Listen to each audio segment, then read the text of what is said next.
Bitcoinheiros e Bitcoinheiras. Esse é um episódio não do 21 milhões podcast, mas do 21 milhões podcast, mas não é uma entrevista. Eu tô chamando de AudioCoin. Se alguém tiver um nome melhor, pode me sugerir. É basicamente um formato em que eu narro um artigo que eu gosto muito e deixo ele em formato de áudio para os meus ouvintes. Quem não quiser ler, pode só ouvir os meus artigos favoritos. Dessa vez eu comecei com um artigo do Nick Carter. Para quem não conhece quem é o Nick Carter, ele é um americano aí que trabalha com Bitcoin há muito tempo. Ele enfim, já fez e faz muitas coisas envolvidas no Bitcoin. E ele é um cara que escreve muito bem também, vira e mexe, solta umas pérolas aí em formato texto na internet. E ele escreveu esse livro chamado Bitcoin aos 12. Foi no momento que Bitcoin completou 12 anos e ele escreveu um tipo de manifesto, ou algo parecido com um manifesto para comemorar os 12 anos do Bitcoin. Espero que vocês gostem. Esse é um dos artigos que eu acho mais inspiradores do Bitcoin e por isso que eu quis começar com ele. E também, além do fato dele ser curto, e como eu estou fazendo isso pela primeira vez, ainda tenho que aprender várias coisas e achei que um texto um pouco mais curto seria bom para mim. No final do episódio, depois da vinheta, eu vou responder algumas perguntas dos ouvintes que mandaram essa semana. Isso é um negócio que eu tô começando a querer fazer mais, tá? Para quem souber mexer com a Lightning Network, pode me mandar alguns satoshis nas minhas carteiras e com uma mensagem junto. E aí eu posso responder essa pergunta, comentar o tema. Uma maneira aí de vocês mandarem mensagens para o programa. As minhas carteiras estão eu tenho um endereço da ZBD, para quem usar ZBD, e eu também coloquei o podcast, o 21 milhões podcast, naquela plataforma de podcast 2.0. Isso é uma tecnologia interessante aí que está nascendo junto com a Lightning Network, que é basicamente, eu publiquei o meu podcast num repositório dessa nova tecnologia. E aí existem vários aplicativos hoje em dia em que você pode ouvir esses podcasts publicados nesse repositório e você pode doar satoshis enquanto você ouve o episódio. Então, se você está ouvindo agora numa dessa plataforma, por exemplo, você pode mandar uma mensagem para mim usando a tecnologia que eles chamam de Boost em inglês e mandar alguns satoshis junto. Um desses aplicativos que dá para fazer isso é a Breeze, B-R-E-E-Z. Tem muitos outros que fazem isso, que estão focados nessa tecnologia de ouvir podcast e mandar satoshis enquanto está ouvindo o episódio. Vocês podem procurar referências na internet, qualquer coisa eu publico lá no Twitter. E é isso, pessoal. Acho que uma intenção que eu tive de publicar esse manifesto aí em audiobook era realmente começar esse projeto que eu já tinha pensado, de publicar artigos em versão áudio, artigos que eu gosto. Mas também eu escolhi esse porque eu acho que é um artigo muito inspirador. E acho que nessas épocas de festas de final do ano, acho que esse clima de inspirador e de propósito, de missão, acho bem interessante, acho um bom time. Então é isso, pessoal. E até a próxima. Nos falamos. Não se esqueçam de se inscrever no YouTube, plataformas, tudo. Se inscrever no YouTube me ajuda, dá o likezinho, e também quem ouve no Spotify, compartilhem com os amigos, não sei, essas coisas sempre ajudam e vocês têm feito isso, então eu tenho que agradecer, mas eu gosto sempre de lembrar. Valeu, um abraço, pessoal, tchau, tchau. Esse podcast é patrocinado pela Rispar. A Rispar é a primeira fintech no mundo a oferecer crédito em reais usando bitcoins como garantia. Tem o processo 100% online e sem burocracia. Oferece crédito rápido e seguro com os juros mais baixos do mercado, a partir de 0,69% ao mês. A fintech nacional tem uma estrutura regulada e garante a segurança dos bitcoins com a custódia da BitGo e seguro da CoinCover, além de operar sem liquidações automáticas. Se você está precisando de um fluxo de caixa e não quer vender seus bitcoins, entra lá na rispar.com.br e confira suas opções para continuar holdando.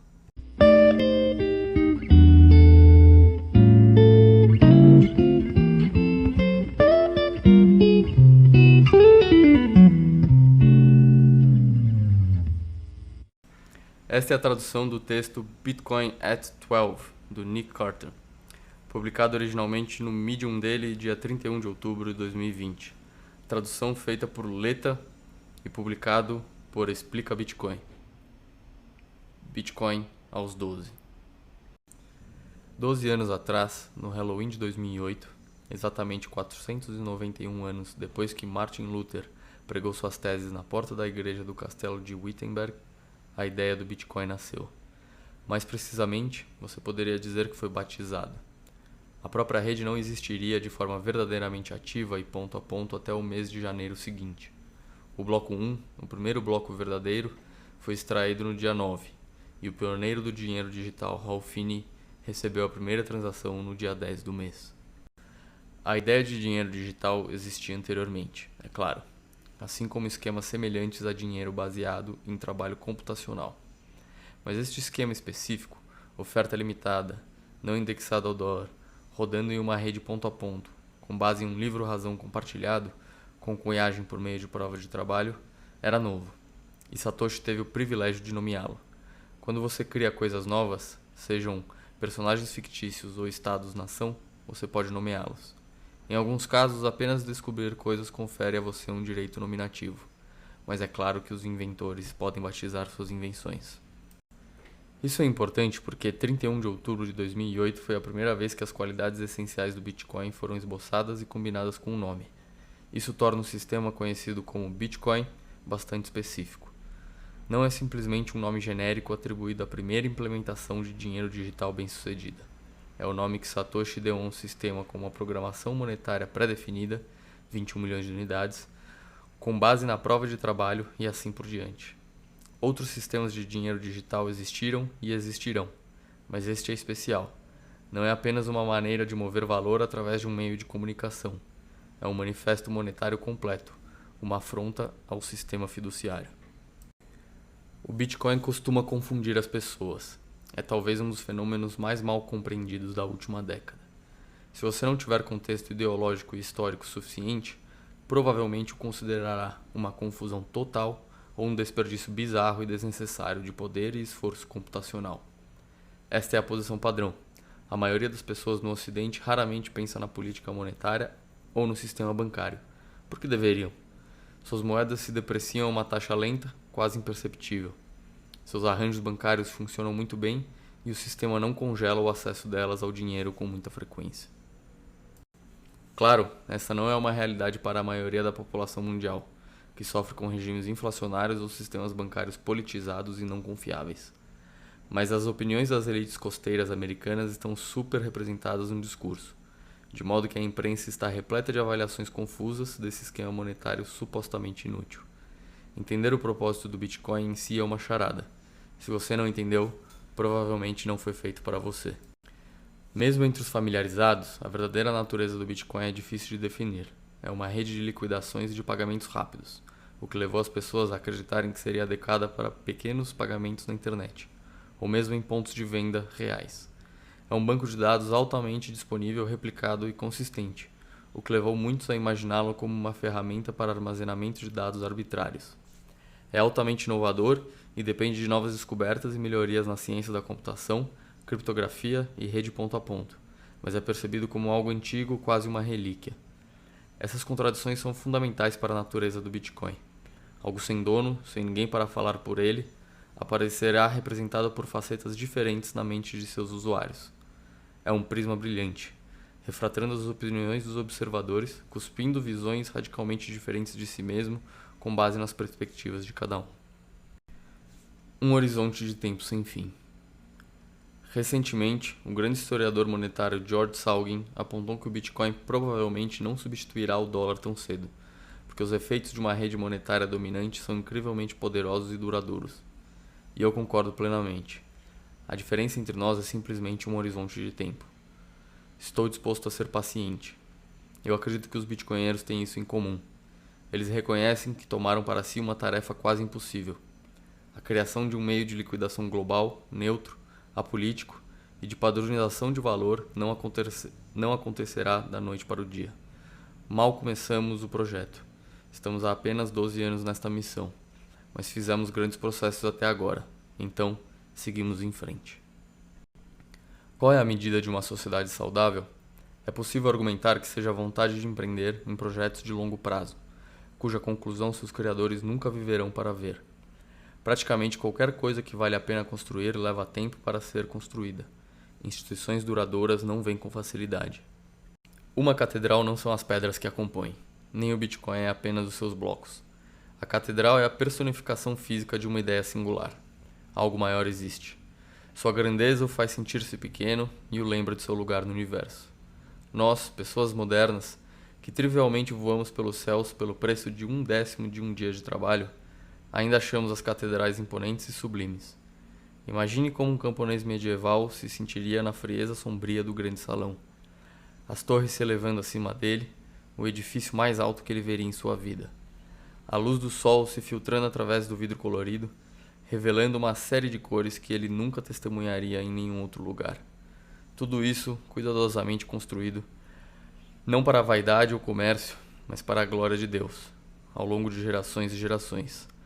Pais e filhos e netos trabalhando no mesmo edifício. Passei meus anos na universidade estudando filosofia em St. Andrews, uma pequena cidade na costa leste da Escócia. St. Andrews era o local de uma catedral construída para abrigar as relíquias do apóstolo André, o santo padroeiro da Escócia. A cruz branca diagonal sobre fundo azul, aquela vista na bandeira escocesa, a sáltire, representa a cruz sobre a qual ele foi crucificado. Por 158 anos, começando em 1160, milhares de pedreiros, trabalhadores e habitantes da cidade trabalharam como ferramentas manuais para construir um recipiente adequado para essas relíquias sagradas.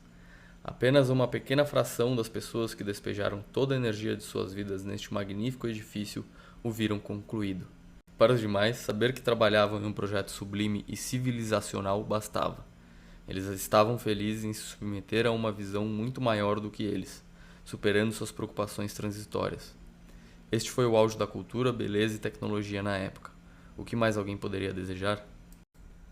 É virtualmente impossível entrar em uma catedral antiga hoje, com 1000 anos de idade, sem contemplar o puro esforço humano despendido para colocar cada pedra e cada painel de vidro colorido. É um monumento e um resumo do trabalho corporificado e depositado nessas pedras antigas. A crítica satoshiana. Martin Lutero tinha 95 críticas. Satoshi tinha, efetivamente, uma. O foco de Satoshi residia na natureza centralizada do sistema bancário, do crédito e do próprio dinheiro básico. O autor inclui uma citação de Satoshi Nakamoto. Abre citação. A raiz do problema com a moeda convencional é toda a confiança necessária para fazê-la funcionar. O Banco Central deve ser confiável para não inflacionar a moeda, mas a história das moedas fiduciárias está cheia de violações dessa confiança. Os bancos devem ser confiáveis para manter nosso dinheiro e transferi-lo eletronicamente, mas eles o emprestam em ondas de bolhas de crédito mantendo reserva fracionada. Temos que confiar neles nossa privacidade, confiar neles para não permitir que ladrões de identidade roubem nossas contas. Fecha a citação. Martin Lutero procurou reformar a igreja para devolvê-la a um estado anterior mais verdadeiro. Além de nos apresentar um rascunho e em seguida uma primeira implementação de um sistema, Satoshi não foi tão acessível. O white paper do Bitcoin é provavelmente um dos documentos mais semanticamente densos da história. Nenhuma palavra perdida. Satoshi foi notoriamente conciso em postagens de fóruns, opinando apenas com moderação sobre os objetivos políticos e econômicos do sistema. Os espaços em branco foram deixados para nós preenchermos. E temos feito isto com gosto. Os bitcoinheiros, por meio do mecanismo de uma nova tecnologia, buscam restaurar um arranjo monetário do passado. Bitcoin é uma nova tecnologia desenvolvida para buscar ideias barrocas. Remete à era da moeda sólida, em particular ao período harmonioso de 1880 a 1914, quando a ordem internacional foi amplamente unida em um padrão ouro e o livre comércio floresceu. Na mente dos bitcoinheiros, estamos em um momento decisivo. Com alguma sorte, os futuros historiadores falarão da reforma bitcoinheira, que reverteu as perdas sofridas no interregno de Fiat de 1971 a 2020. Eu o chamo de interregno porque um padrão totalmente fiduciário é uma anomalia histórica, e não um padrão. Desta forma, o Bitcoin pode ser entendido como revanchista ou restaurador. Estamos recuperando território perdido, ideias descartadas e tempo. Alguns críticos alegam que um padrão Bitcoin espelhando aquele suportado pelo ouro é banal e não original, que um padrão Bitcoin sofreria as mesmas falhas. Por que se preocupar em revisitar arranjos monetários fracassados do passado? Mas o Bitcoin, sendo uma mercadoria monetária desmaterializada, é novo e distinto do ouro. Esses críticos não conseguem compreender sua superioridade sobre as tecnologias monetárias clássicas, o que deveria dar a um sistema centrado no Bitcoin mais robustez. É mais auditável, o que significa que os bancos e instituições que aceitam depósitos podem ser responsabilizados por seus usuários. É mais barato de verificar, exigindo apenas hardware de computador básico. Isso globaliza e democratiza o sistema monetário. Qualquer pessoa pode participar, não apenas uma grande instituição com recursos para guardar grandes quantidades de ouro. Ao contrário do ouro, é trivial receber a entrega física do ativo. Isso significa que os usuários têm a liberdade de escolha entre a autocustódia e uma abordagem intermediária. Essa opcionalidade permanente, no pior caso, posso tomar posse física e final dos meus próprios ativos, é uma característica incrivelmente poderosa, que inclina a balança de poder para o indivíduo, longe do Estado ou dos oligarcas corporativos. Já era hora de o pêndulo balançar para trás. Mesmo quando os provedores de serviço estão envolvidos, a competição pelo depositante é feroz. Fechar sua conta em um banco Bitcoin é tão simples quanto retirar suas moedas e depositá-las em outro. E é programável. Condições sofisticadas podem ser codificadas diretamente nas transações. Este é um espaço de design que mal começamos a explorar. A preocupação imediata é a integridade da rede, e é por isso que as atualizações de todo o sistema exigem uma verificação cuidadosa. Provavelmente não existe nenhum projeto de código aberto no mundo que tenha testemunhado tanto escrutínio quanto o Bitcoin. Afinal, é uma recompensa por bugs de 250 bilhões de dólares. Portanto, nos movemos lentamente, mas deliberadamente. As pessoas às vezes me perguntam o que o Bitcoin significa para mim, e esta é a minha melhor tentativa de resposta. Bitcoinheiros que acreditam sinceramente em um mundo monetário melhor e não têm medo de fazer essa realidade acontecer, são um equivalente a pedreiros e trabalhadores trabalhando em uma catedral monetária que talvez nunca venha a acontecer. Mas está tudo bem. Enquanto acreditarmos em uma visão grande e audaciosa, acreditar que ainda existe beleza no mundo e que permanecem grandes coisas pelas quais vale a pena lutar, teremos sucesso e inspiraremos. Hoje, não consigo imaginar mais nada em que preferiria estar trabalhando. Eu não poderia estar mais feliz em devotar minha carreira e energia à visão apresentada por Satoshi há 12 anos. A crítica satoshiana é verdadeira e é continuamente reforçada, à medida que as autoridades monetárias estabelecidas se tornam mais erráticas e caprichosas. A instanciação de um sistema monetário estável baseado em Bitcoin não é de forma alguma garantida, mas se torna mais plausível a cada dia.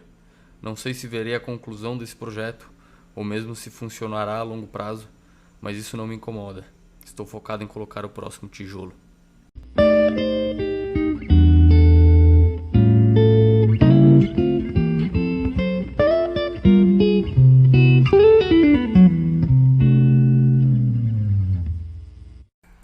E aí, pessoal, espero que vocês tenham gostado do texto. Eu acho esse texto emocionante e também focado na missão, né, que os bitcoinheiros têm. Não fala muito sobre aspectos técnicos, econômicos, muito mais paralelos históricos da reforma protestante com o que a gente está tentando fazer com o Bitcoin e os nossos motivos ideológicos e culturais para isso. Na semana passada eu mandei um tweet pedindo para as pessoas mandarem mensagens junto com satoshis pela Lightning Network para eu responder. E surpreendentemente só mandaram uma mensagem. Na verdade mandaram duas mensagens, só que uma delas até esqueceram de mandar a pergunta junto. Mandaram só satoshis, eu agradeço, foi o Norbert. Ele mandou alguns satoshis aqui, mas acho que ele esqueceu de mandar a mensagem.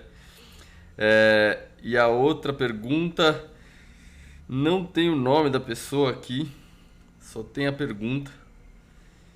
Mas a pergunta é: você pretende comprar os Bitcoin Bonds de El Salvador?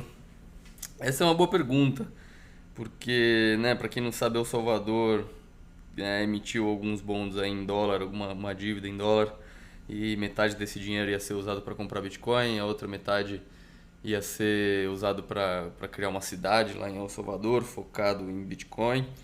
E, e depois de alguns anos, os Bitcoins em reserva, atrelados a esses bonds, iam começar a pagar dividendos, além da taxa de juros normal, enfim.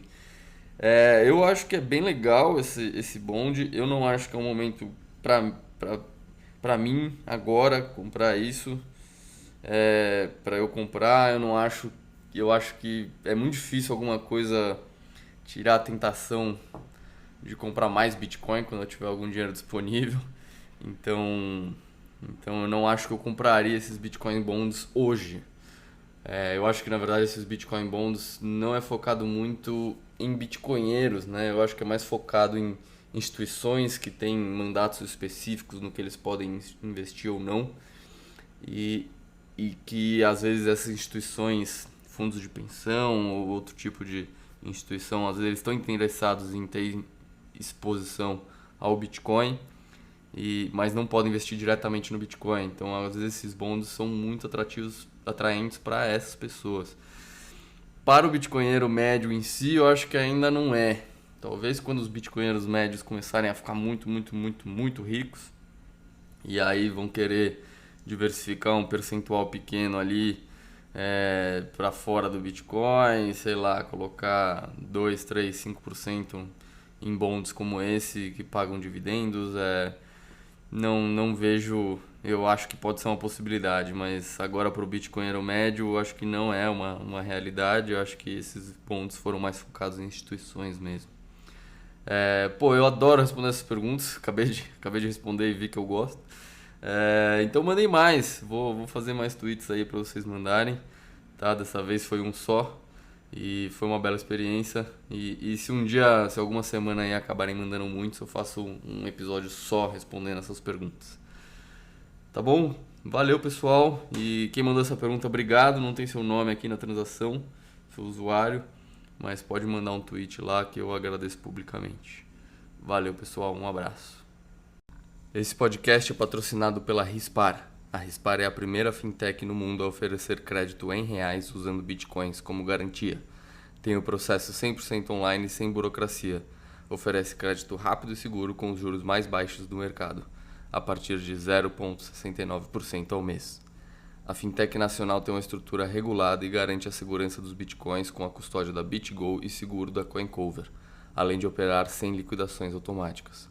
Se você está precisando de um fluxo de caixa e não quer vender seus bitcoins, entra lá na rispar.com.br e confira suas opções para continuar holdando.